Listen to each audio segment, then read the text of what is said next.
નલિયા પંથકમાં વન્યજીવોના આકસ્મિક મોતના બનાવોમાં ચિંતાજનક વધારો થઈ રહ્યો છે।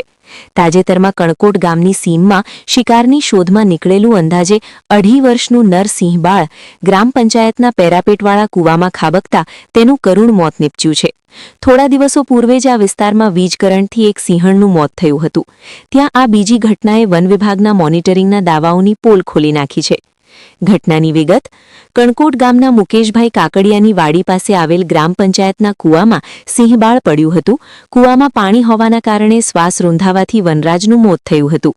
વન વિભાગે ઘટના સ્થળે પહોંચી ભારે જહેમત બાદ મૃતદેહને બહાર કાઢી પીએમ માટે ક્રાંકચ એનિમલ કેર સેન્ટર ખાતે મોકલ્યો છે।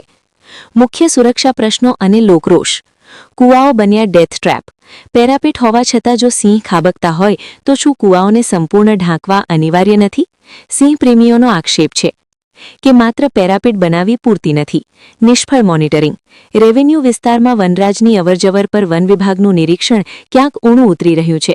તંત્રની ઉદાસીનતા। જો વન વિભાગ દ્વારા અગાઉથી જ જોખમી કૂવાઓનું સર્વે કરી તેને ઢાંકવાની સૂચના કે કામગીરી કરવામાં આવી હોત તો આજે આ ડાલામથ્થો જીવિત હોત।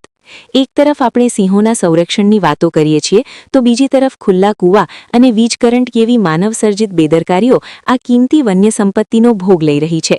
વન વિભાગે હવે પોસ્ટમોર્ટમને બદલે પ્રી પ્લાનિંગ પર ધ્યાન આપવાની જરૂર છે। સ્થાનિક સિંહ પ્રેમી। સિંહ પ્રેમીઓમાં ભારે રોષ છે અને માંગ ઉઠી રહી છે કે વન વિભાગ કાગળ પરની કામગીરી છોડી ગ્રાઉન્ડ લેવલ પર કૂવાઓ ઢાંકવાની અને સિંહોના ટ્રેકિંગની મજબૂત વ્યવસ્થા ઊભી કરે જેથી ભવિષ્યમાં આવી હોનારત અટકાવી શકાય। રિપોર્ટર મૌલિક દોશી, અમરેલી।